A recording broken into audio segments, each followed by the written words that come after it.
Jagung, jagung. Jagung, dek. Dek, jagung bakar, dek. Murah-murah, dek. Makcik, nak mana tu? Nanti dulu. Mari beli jagung ni. Panas, panas. Mari, mari, mari.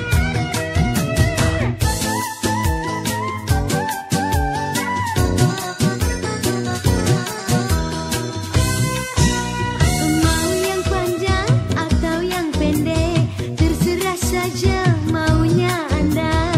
Mau yang besar atau yang kecil, yang tua enak, yang muda asyik.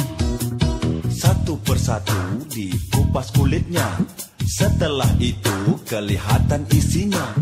Janganlah lupa buang bulu-bulunya, itulah dia buah jagung namanya. Mau yang panjang atau yang pendek, terserah saja maunya Anda.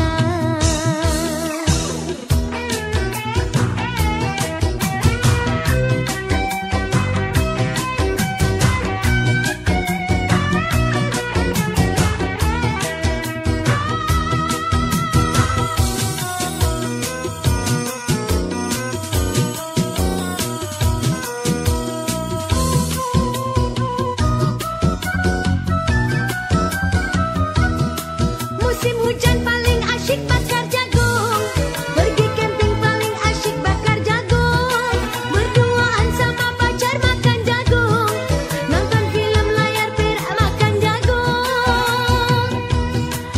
Aduh duh asyik, memanglah asyik, mertua lewat jangan diusir. Mau yang panjang atau yang pendek, terserah saja maunya Anda. Mau yang besar atau yang kecil, yang tua enak, yang muda asyik. Satu persatu dikupas kulitnya, setelah itu kelihatan isinya. Janganlah lupa buang bulu-bulunya, itulah dia buah jagung namanya. Mau yang besar atau yang kecil, terserah saja maunya Anda.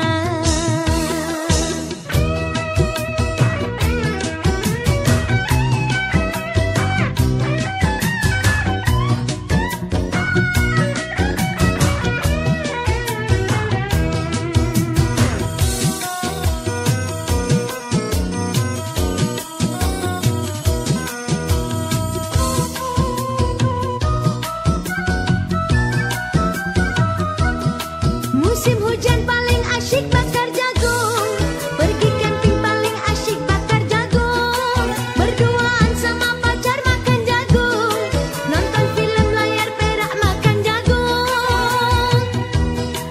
Aduh duh asyik, memanglah asyik, mertua lewat jangan diusir. Mau yang panjang atau yang pendek, terserah saja maunya Anda. Mau yang besar atau yang kecil, yang tua enak, yang muda asyik. Satu persatu dikupas kulitnya, setelah itu kelihatan isinya. Janganlah lupa buang bulu-bulunya, itulah dia buah jagung namanya.